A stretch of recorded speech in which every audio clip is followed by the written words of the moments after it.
Welcome to drawing. We have a piece of paper that is 21 centimeters square. I just cut the end off a piece of A4 and I've chosen my treat. You can see that I have honeycomb Maltesers, only the best, and I've scrumpled up the packet a bit to make it more interesting, which makes things a little bit more difficult, but it's also an interesting challenge. And you can see me putting in the sort of marks of that big crease that goes through the packet where the T and the E and the S are.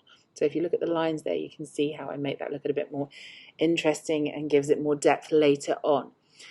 I've got a Fineliner with which I am outlining the parts that are black on the packet. I'm not doing the whole thing, but they've got this slight line and a heavy shadow. I've got two Fineliners. I'm using a 04 and a 08 for these thicker bits that I'm now doing. So I'm making that look a little bit 3D. In case you can't see that on the packet, there are just some heavier lines in some parts of the lettering.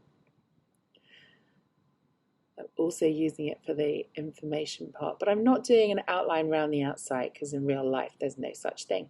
So now you can see that I'm adding shadows.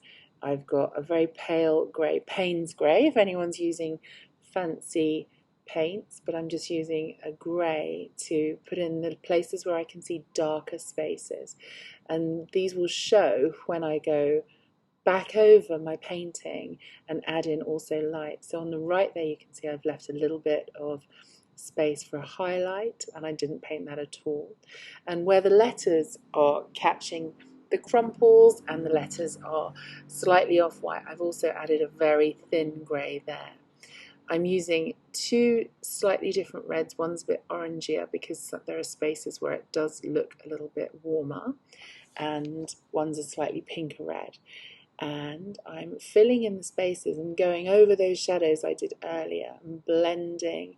Quite often I'm wetting my brushes to just blend the shadows in with the red colour so that it starts to look a little bit more 3D. And I'm using also two different yellows, a cooler and a warmer one, so that there are highlights in the yellow end of the packet there. I've got a little bit of grey, and you'll see me pushing a tissue in and out of my picture quite regularly.